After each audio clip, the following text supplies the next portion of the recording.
3, 2, 1, go.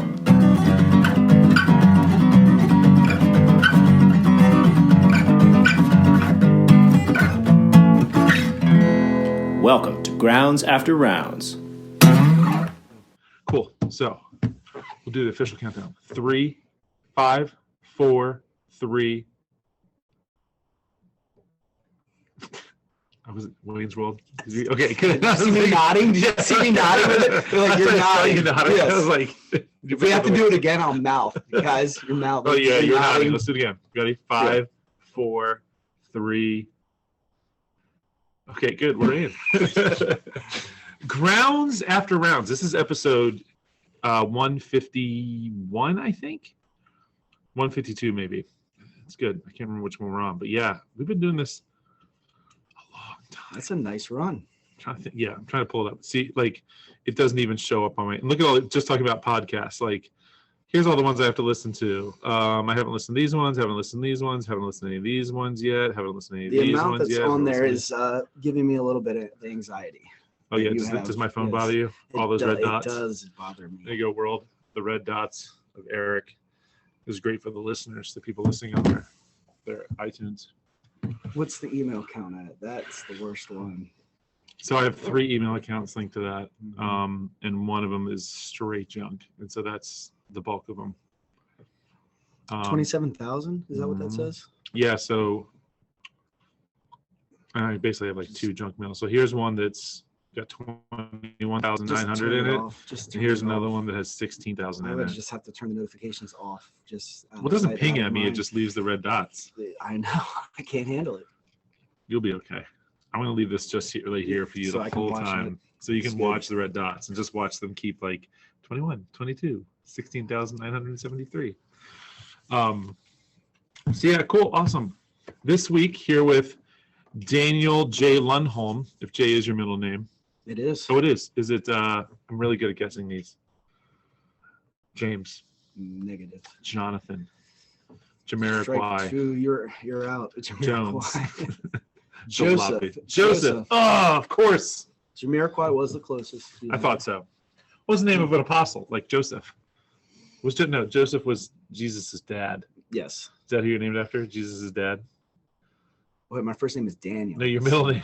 My middle name is Joseph. So. Yeah. No, actually, I don't know. Pull back the curtain to my family history. Here we go. Get to know Danny. I think I was originally going to be Zachary. And then my parents, being the classy individuals that they are, my pregnant mother went to a Molly Hatchet concert with my dad, and the head singer's name is Danny Joe something. Yeah. They were like, "Oh, Danny Joe, I like that. It's way better than Zachary." Did they call you Danny Joe? No, my grandmother did for a little while. Yeah. But nice. That's good. Yeah, peel layers, Yeah. like an onion.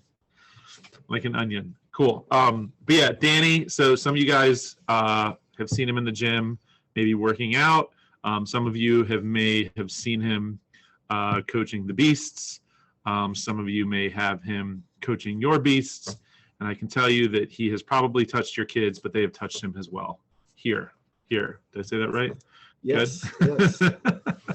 But yeah, so Danny came on, help out with the beast a little bit. And then we started this awesome weightlifting program for baseball players. And it's kind of turned into, we had a couple baseball players, a couple soccer players. We had a soccer player. Andrew came in, who is a CrossFitter. And so it kind of stemmed from that. And now you just see him all over the place. It's awesome. And you're in the open. I am in the open. Number 6 for me. Number 6. I'm excited about this one. This one's going to be good. I think it's going to be my best one yet. No, it's not going to be my best one yet. Whatever best is. I'm not finishing in the top. I'm happy. I'm happy to be participating. Yeah. And I'm happy to be participating at a gym is where my mindset is for this one. Yeah. I'm also glad it's only 3 weeks. Do you feel the same way? Yes. As an athlete doing the workouts, it could be 6 weeks, 7 weeks. It's only one workout a week. Yeah. I don't let it run my life. I just come in and do the workout, and then if I feel like I can do it better, I might do it again. If I don't, then I don't. But as an employee of the gym, Mm-hmm. it's after that third week, it wears on you. Yeah. And I think that's you why get a little burnout when you're yeah. planning, organizing, setting up. Yeah. I think if I was just showing up to do the workouts, I wouldn't mind as much. Right. Yeah. So that's a good point. When I was just a member, and then it's like, oh, cool. Yeah. They taped the floor. And then you realize like that in itself is a huge undertaking. Like Jack and I, there was a couple, the first time, because we would do like I don't know, we haven't even talked about it. I don't know if we're doing them this year or not, but we do the workout like the night it was released, and we do it right after it was released. I used to watch your lives. Your Instagram lives of you and Jack doing the workouts. Those were fun. It was hard, like because I remember I'd finished coaching, and then Jack would be here well past his bedtime, and it was one of those like, why are we doing this again? And then once we got it done, we're like, okay, that was fun. And then it was, for the most part, setting up the gym for the next day. And there were some nights where it was we'd set it up, and there were other nights where Jack was just like, I got to coach in the morning. I'd rather go to bed now and get up early to do it. And but yeah, it's nice. But now the gym's always taped, so anyway, it works. But I'm excited about the open. But Dave, you and I have known each other for 2015. How do you know 15? I know it because I moved to Annapolis and joined a CrossFit gym in 2015, and you were the coach there. So I know that's the first time that I met you. CrossFit Old Bay. It was 2015. And where'd you move from? I moved from Southern Maryland. So that's right. In a little town called Baden. Were you doing CrossFit down there? No. So the closest CrossFit gym was like 35 minutes away. Mm-hmm. And I just didn't, at that point in my life, the cost of CrossFit was like a huge sacrifice. Yeah. And the gym being 35 minutes away, I wouldn't have been able to like use it. Yeah. So that's actually one of the reasons that I was like, I need to move away from this. Yeah. I lived out in the country. So like, the grocery store was like 20 minutes away. Everything was. How far south is Baden? From here? I don't even know Baden. I've never even heard of it. It's like 45 minutes south. I lived in the same neighborhood, some Mary's farm. Oh, that's literally right. like 1 minute down the road. Right. Mary owns a farm out there, and I lived in that neighborhood. It's about 45 minutes away, and it's just farmland. It's where I grew up. Yeah. It's PG County. It's the southern tip of PG County. Yeah. And I just didn't have access to it. So I was actually driving 20 minutes to go to my local, like regular. Yeah. Globo gym, as we say in the business. It was World Gym, but yeah, that was a 20-minute drive in itself. And I had the opportunity to move to Annapolis, got a new job, everything else. I was like, okay, I'm out of here. Where did you CrossFit Old Bay wasn't your first time doing CrossFit though? No. Was it? Yeah. So I worked construction I actually did CrossFit, and I had no idea you were doing it. So I worked for a construction company, and we had a job in Ohio, in this little town in Ohio. And there was nothing to do. And I was out there for like 6 months. And across from the hotel, there was an MMA gym. So I went and joined the MMA gym. Classic. When I was for 6 months. And I was just doing MMA for probably the first month I was there. They had this weird like back room with turf in it, and they had rigs up. And sometimes I would see the door open, and I was just like looking back there. So one day I said, "What's back there?" And they're like, "Oh, that's the CrossFit classes." Were you like, are they performing high intensity? I can't even remember the thing. Well, no, I remember. Are they moving large loads, long distances for time? I was like, "What are they doing back there? Is it like a boot camp class?" They're like, "No, that's our CrossFit class." And I was like, "Oh." They're like, "You pay an unlimited membership. You can go to those classes too." Cool. And I was like, "Okay."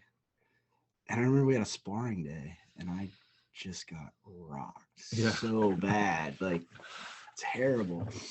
And I was really beat up, and I was really hurt. And I was like coming back, and I was like, my head is just like pounding. I was like, you know what? I don't really feel like doing MMA today because I don't feel like having my butt handed to me. I was just beat up so bad the day before.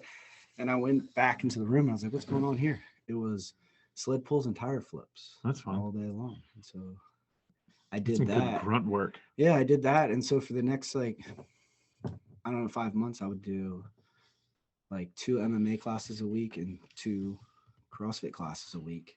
You're converted. And yeah, this was, I want to say 2010.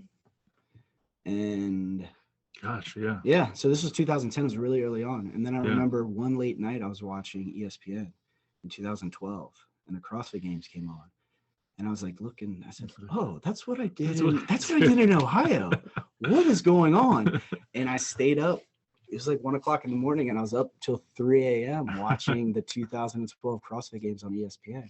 Awesome. And then I was like, oh, let me look to see if there's a gym in my area. There was no gym in my area.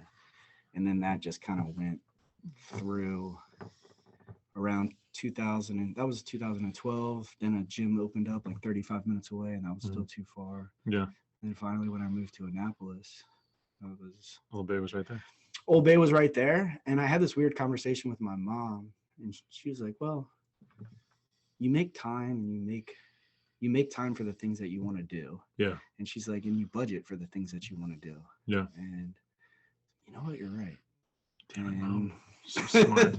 I was like, I have time to do CrossFit and I can budget to do CrossFit. Yeah. So I just pulled the trigger and I went and I signed up for the intro class, but I knew that that was like a formality. I was like, I could just go and sign the contract right now and I'll be good to go. Yeah.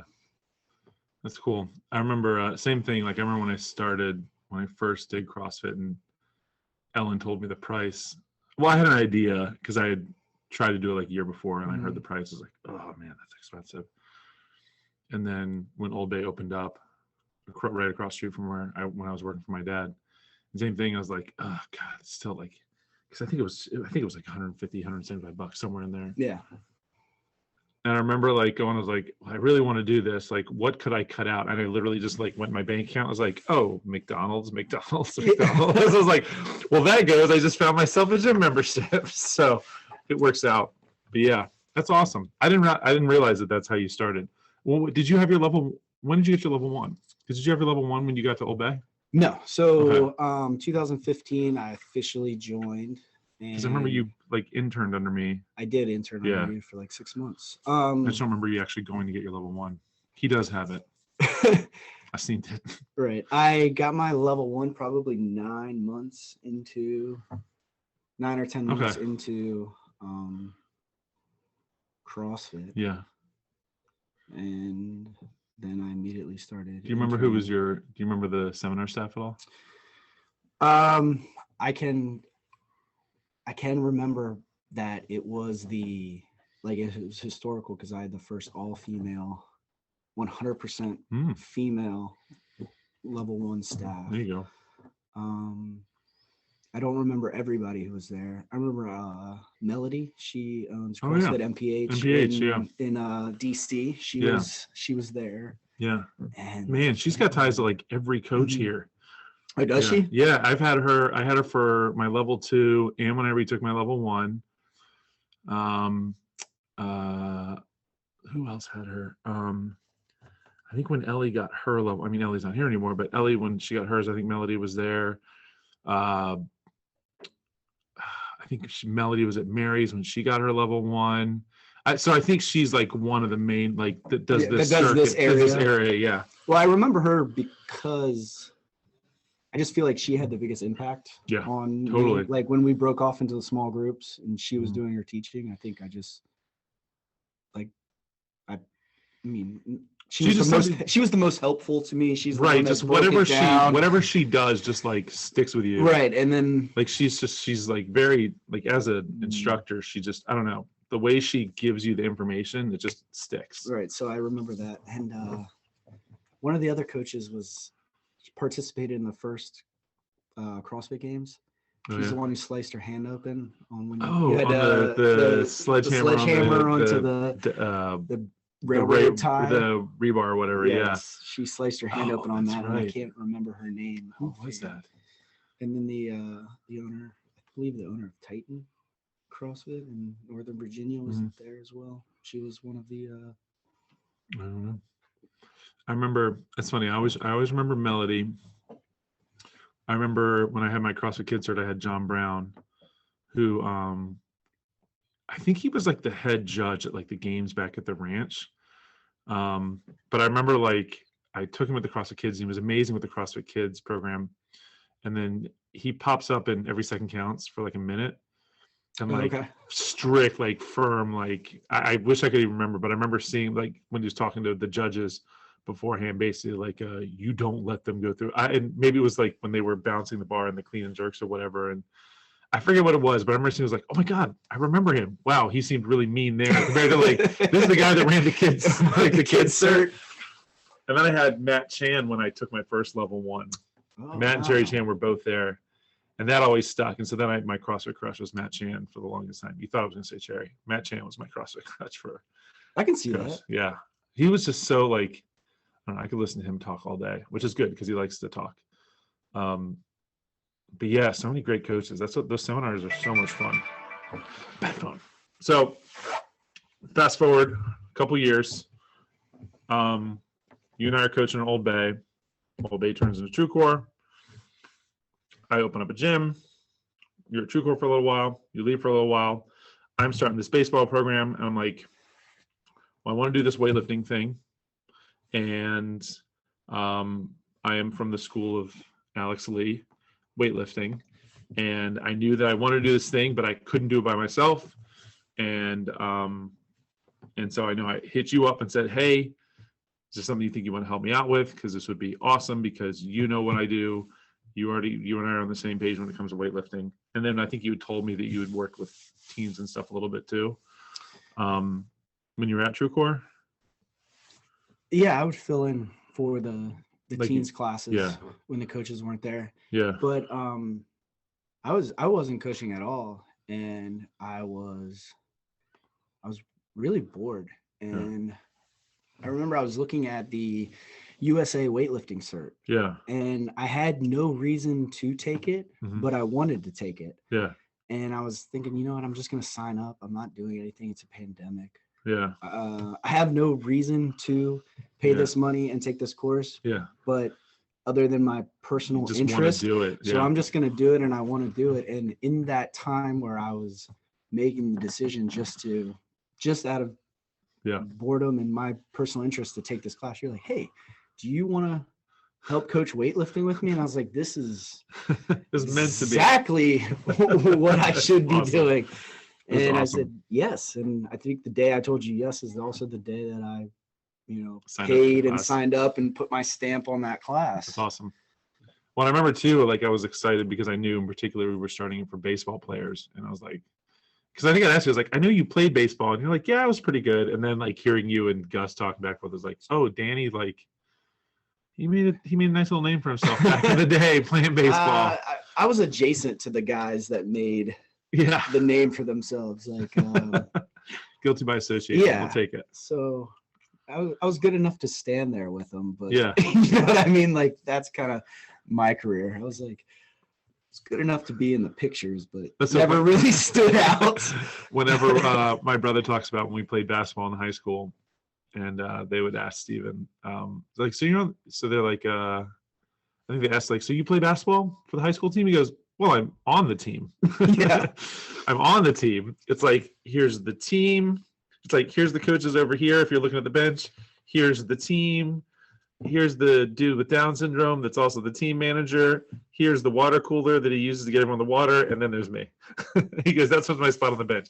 He always says, he goes, I was the holdback guy. I was like, what's the holdback guy?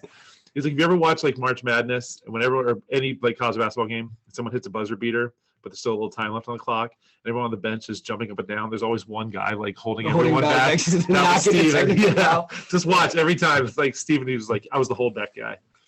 In my athletic career, I'd always describe myself as serviceable. Right. It's like serviceable. So what does that mean? Like, I'm gonna be on the team. I'm Kind of gonna plug and play. I'm gonna contribute. I'm gonna be one of the guys that gets to play. I'm not gonna ride the bench, but at the end of the day, when you're going through the stat line, I'm probably gonna be a pretty forgettable, right? You know what I mean? Person on that stat line. Right. I'm not gonna outshine anybody. But you fill in, like you're talented enough, like you can fill in gaps where it's needed. Exactly. I was one of the serviceable guys there. It's respectable. It's respectable. So that's awesome. And then I love you started helping me out with the beasts, which is a totally different ball game, because coaching that class compared to the weightlifting class, two very different objectives, two very different groups, and I think different mentalities of the athletes coming into it for the overall. I think the weightlifting class, like there's a very specific, they're here, and they're not just here because mom and dad made them come. Like they're here because they want to be here. It's also, there's not a lot, it's weightlifting. Like there's not a lot of extra stuff like the beast class where, well, there's weightlifting and there's gymnastics and there's running and there's pull-ups and there's squats and there's burpees and there's a lot where weightlifting is like, we're doing snatches, we're doing clean and jerks, probably a little accessory work, boom, boom, boom. A lot easier and more chance for them to kind of BS with each other. And then I remember, I think it was one day you were, I can't remember if it was you were coaching the beasts one day or the weightlifting. And it was, I think it was the weightlifting, and one of the dudes showed up in boat shoes. Yes. Yes. And I was like, I had a guy show up in Crocs yesterday, and I said, "This is worse than the boat shoe." Who showed up in Crocs? Tommy. Tyson dropped in again. Showed up in Crocs. And, oh, last week. Yes. Last week. I said yesterday was Sunday. Mm-hmm. Yeah. Showed up in Crocs. Guys, wear shoes. But I remember seeing that, and I was like, I just remember thinking to myself, I was like, awesome, perfect, because I'm way too nice. And I mean, it works. I think it's worked, but like, it's nice to have a balance where it's not that you're not nice, but it's also like I think it is a perfect. Like I'm a little loose, and I can be a little too loose. I can be rigid, or you can be more flexible. Yeah. And then I think the conversation needs. Like if someone came off, you can keep it more light, and then I can get rigid when we need to go there. If someone walked in with Crocs, I'd probably be like, "Dude, those were the shoes you're wearing today." I was like, I'll be like, "Do you have anything else? What size shoe do you wear? Like, what do you need? Let me tell you some shoes." Blah, blah, blah. And I love, and then which is like way too much. They should not be wearing Crocs to work out. And you were just like straight up like, I don't know. You could have sworn he like, I'm exaggerating, but like slapped you in the face with his Crocs, and you're like. You don't play because it was you were perfect because you said like you wouldn't show up to practice. They're baseball players who are here at the request of their coach. Yeah. To perform Olympic weightlifting specifically to make them better at baseball. Yeah. So I see this as an extension of their baseball practice. Yes. Right. And an extension of that. And if you showed up when I played baseball, and I played baseball under the same coaches that Gus knows. It's been 20 years, but those coaches are still there. Oh, so I know how they operate. Yeah. And if I would have showed up to baseball practice in something other than baseball cleats, I would not have been allowed to play baseball that day. Nope. And it might have been I would have to earn my way back to being allowed to play baseball. Oh my God, it's so funny. It's just like, you wouldn't wear boat shoes to baseball practice, so why are you wearing boat shoes to weightlifting? I remember my gym class in high school, who was coach can be done. Don't say it can't be done. Say it can be done. Mm-hmm. If you showed up to gym class, because you had your gym uniform, if you showed up to gym class, and you were not wearing white socks that were at least like a couple inches above your shoes, you didn't get to participate in class. You got a 0 for the day. And it's like, sometimes look like a nerd. Huh? He wanted you to look like a nerd. He's like, he goes, if you're not wearing, because like when people would show up and they wouldn't wear socks in their shoes. And he's like, if you're not wearing socks in your shoes, then you're not ready to play. It's like, but it's like, I always thought that was like really rigid, but then it was like, and those are little things like, and if I know him, the end game was like, here's what you need to do. This is what your uniform is. Your shirt, your shorts, socks, and your shoes. You only need those 4 things. And if you only show up with 3 of them, then what's the gosh darn point? And so I think it was like he wanted us to look like nerds. Sure, that sounds like something Rich Son would do. But it's like, man, life lessons. But I wouldn't.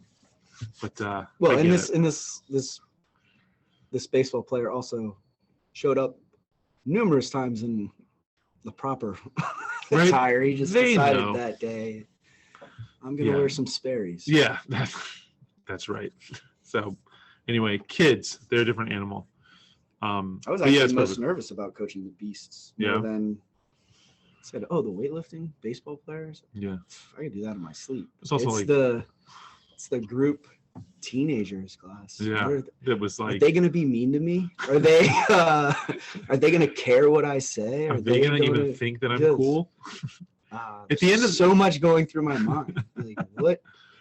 Plus there was like 12 to 14 of them. Like, remember, because I think you started coaching, that was because I hadn't started capping the classes yet, because I hadn't needed to, and then just went, and so there could have been like 21 kids in there at one point. It's like, that's overwhelming, and if one of them makes fun of you, it's over. It's done. It's a gang mentality. Yeah, they get you. So but I'm stoked. Like, it's a perfect balance, and it's why I'm excited that like Sophia's going to start working.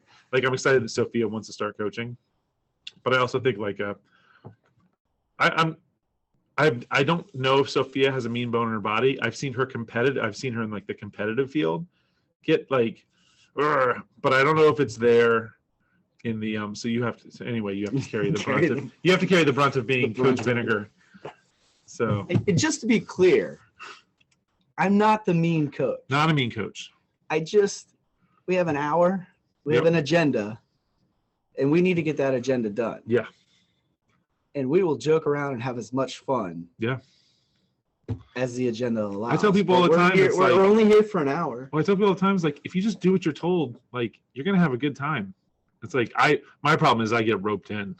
I get roped in. I get distracted.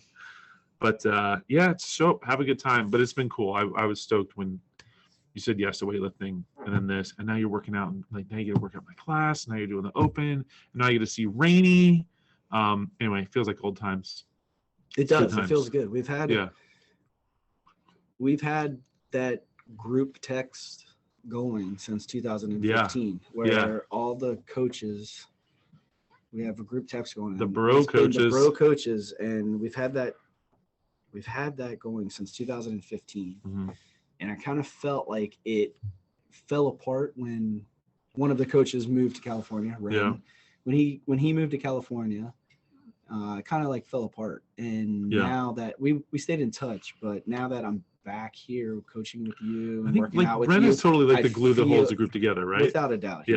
He's the one that's continuously like kind of gets everybody together. But now that I'm back here and we're coaching together and I'm working out, I kind of feel I'm getting those feelings like back when that was my most memorable and the most fun I've had doing CrossFit and coaching CrossFit. And I'm kind of getting that sense back since I've been back. Well, so much fun because it was like I think Phil would be coaching powerlifting in the back. Mm-hmm. And I think you and I were maybe coaching like back to backs, or like I was coaching, you were working out, or vice versa. Red was probably coming to work out or coach, same thing. And so we were all hanging out, and that was always so much fun. And then Dan between knee surgeries would be there. Right. Exactly. And Shandy, well, the same thing too. Like when Shandy started working, he moved across the bridge, and so we didn't get to see him as much. We still saw him enough, though. Yes. Yeah, because he was always coming back this way anyway. But yeah, Ren moving away, and then Shandy was gone. I was gone. So yeah, thank God for that group text. Even though I haven't looked at it in a while, sometimes I'm just like, "What are we talking about today?" I'm lost. I'm good. Well, the new thing is, Jason and Phil want to do a 3-person 24-hour assault bike for calories. Some sort of challenge. Shandy always wanted to do 24 hours. This is Phil. So Phil, so there's some sort of online challenge where you do a team of 3 and you start a clock, and for 24 hours you go on the assault bike and you see where you end up after 24 hours. Interesting. And sounds doable. Are you doing it with him? Phil presented it Uh-huh. to the group. Yeah. And Jason's answer was, I will do it if Danny does it. Oh, there you go. So It's 3 people. It's 3 people. So now that I'm talking about it out loud, I guess we're gonna have to put it out we're there. gonna have to do 24 we're gonna have to hours. do it. That's awesome. I might have to put that out there to other people now. Of course, hopefully Echo bikes are okay. I don't know. Is it put out there by itself? I don't know. I don't. They're all the same. I don't know. They're not the same. They're built not the differently. same. I mean, But they get the job done. what is it? I think if you're biking for 24 24 hours. hours, like Yeah. anything, an Is there- aerodyne, Yeah. assault bike, it's all. It'll be fine. It'll be You good. get to check that box. Yeah. Oh my gosh. That sounds I like the bike, but it sounds miserable at the same time. Mm. Anyway, have fun. My wife is not supportive at all. Yeah. It's like, can you bring me food or something? No, this is dumb. Why are you doing it anyway? Like, you're going to be gone for 24 hours to ride a bike, like in a gym? No, I'm not supporting. I'm not supporting this.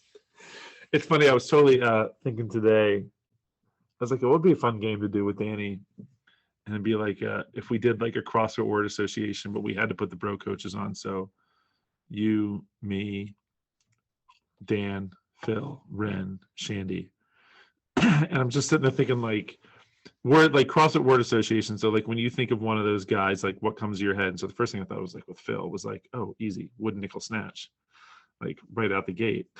Yes. Right. Yes. And so I don't know.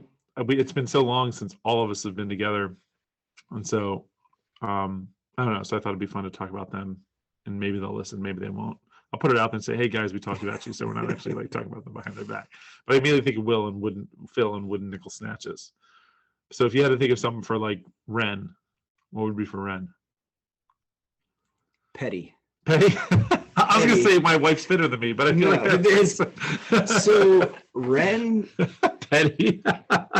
So Ren is always fitter than me, right? Yeah. He's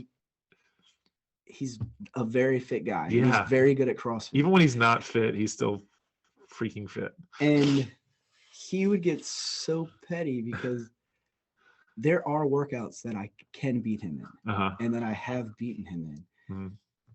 And he would always make sure to do 1 rep better. Oh yeah. Because if we didn't work out together, I would always do the workout first. He was a change plate type too, yes, right? Like you throw the change plates on, see what you did. Even to the point where there was like a max weight sled push. I remember that. He did 1 pound. He put a 1 pound change plate on top of the remember sled that. so that his sled could be 1 pound heavier. I remember that. And so yes, Ren's word association would be petty. That's funny. If I had to go, my first word for Shandy was just like suffer. I feel like that's Shandy the same just- exact word I would. If he chooses to do a workout, it's going to be long and hard and miserable, and he will talk you into doing it with him. And that's what that's exactly what I would say. Suffering. Yeah, and Phil's not that far off from it. I think there's certain things like Phil. I don't know, but he's definitely running a lot more. Mm-hmm. But I know Phil used to hate running, but Phil's in that same mold as Jason. Yeah, like, they'll go to their dark place and just suffer. But whenever I think of Shandy, I was just like, I remember some of the workouts I would see him put together. It was like, oh my god, he's gonna kill us. He's gonna kill us. I'm just happy when he shows up because he's been in and out of surgery so many times. But just broken Dan. Mm-hmm. One of my favorite when Dan, I think I was interning under Dan. I was like shadowing Dan when I first started coaching. It was like my fondest memory of Dan, and I just laughed because it was so him. But there were handstand push-ups in the wall, and so it was people kicking up to the wall. And his coaching was like, so you're kicking up to a handstand, you just stand about this far away from the wall, you just step in, kick up, and then you just do it. All right, 3, 2, 1, go.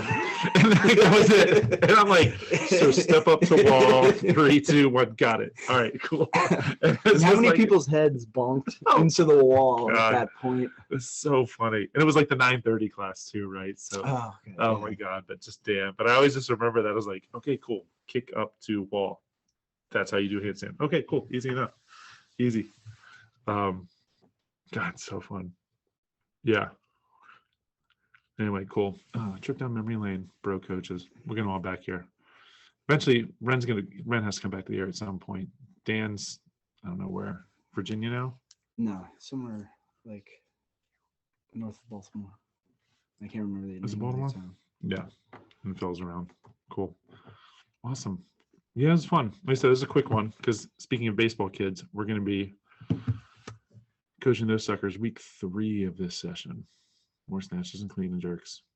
That's all we do. And then pump session on Fridays. I think that's been the sweet spot too. They keep coming back to that Friday pump sesh. Well, it gives them a break from all the technical stuff, and then they can just, and they're little meatheads.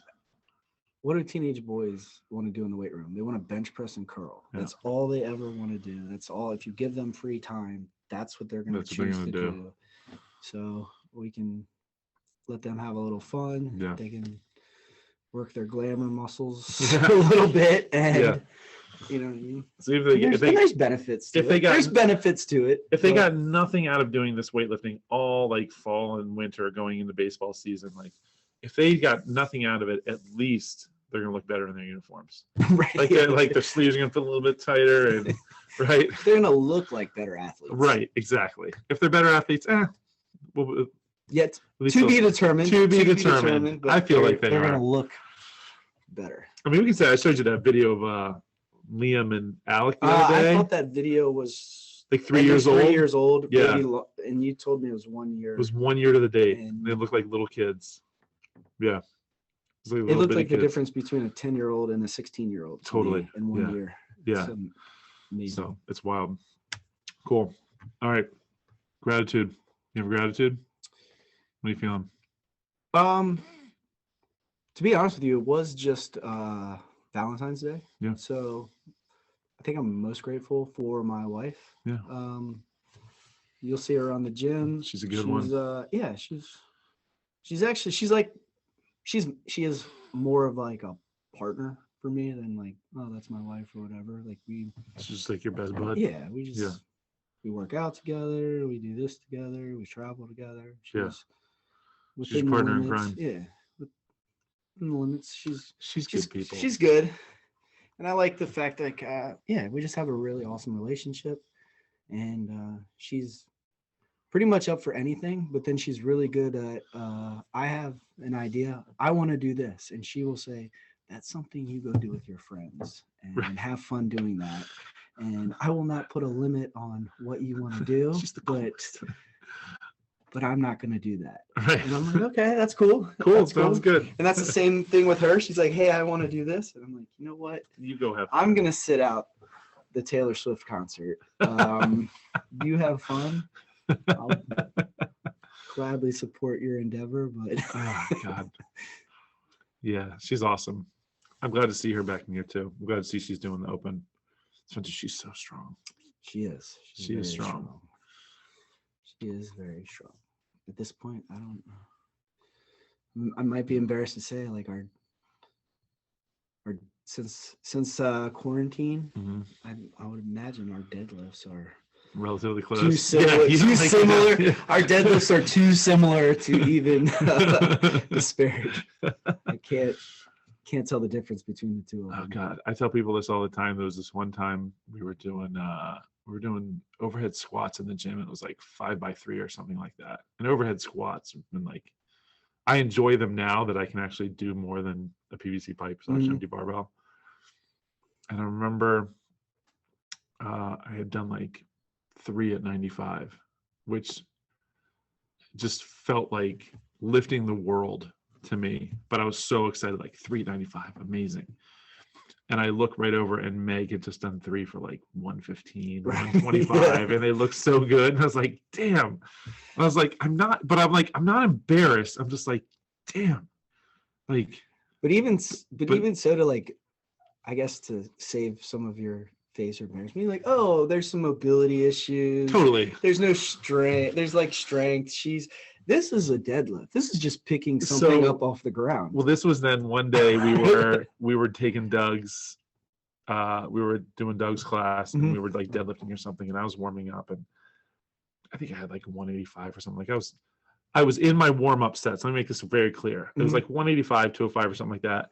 Meg had literally just gotten off the bus from work, driven to the gym, changed clothes, walked over to my bar, and she goes, "Is this yours?" I was like, "Yeah." She goes, "What are you doing?" I was like, "We're building up to a deadlift, blah, blah, blah." She goes, "Okay, cool." And she just like picked it right up off the ground, walked away, and I was like, "You should go get your own bar, please."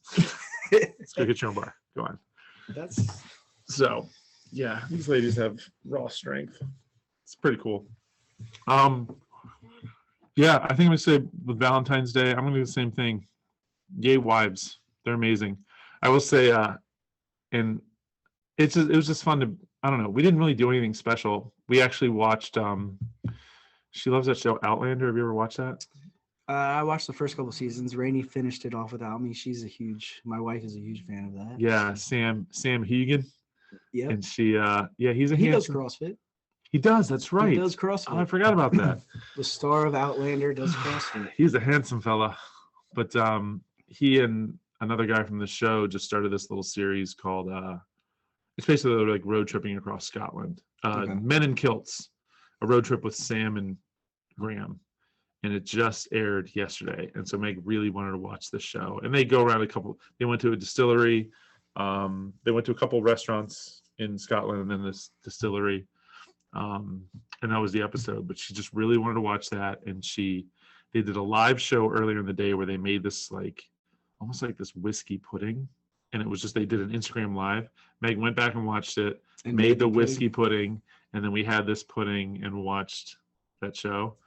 And luckily the little one stayed asleep long enough that we could do that but we literally were sitting in the bed, like Everett's over here, Fee was like asleep in my lap, and we're just watching an iPad, one airbud and this pudding. I was like, but those are the best, right? It doesn't take much, and like when you're with that person, like that's all you need. Mm-hmm. So it was cool. So I'm with you. I'm gonna take you on that one. We have a New Year's tradition where we get Vid 909 pizza and a bottle of champagne, and we watch a movie, because that happened one year and it was the best. The best. It was the best New Year's I've ever had in my life. Don't ever watch New Year's Eve on New Year's Eve. No. So bad. And so that's now what we do. We get takeout pizza and a bottle of cheap champagne, and it's good stuff. Watch a movie. That's good stuff. Mine usually fall asleep long enough. Oh, we haven't, since we started the tradition, we actually haven't made it to midnight yet. So we're asleep by 11:30. We're good. Yeah, that's good. Yeah. When you're with the right person, you can do stuff like that and be just fine. Doesn't take anything fancy. Cool. Awesome. I feel like you're my special person today. Thank you. You look great. Like I said, I wish people, the nice Noble, are these new? Noble joggers? Birthday present from my wife. Nice. More gratitude. Is this Noble or is this Lulu? What's this? This is Lulu. Yeah. He looks good. Noble, Lulu, fashionable guy. I like the hat too. My wife. You're good. My wife keeps me in. She does all right. Yeah, she does. She does okay. I think I told you too, I'm going to live vicariously through you and your shoe collection for next year.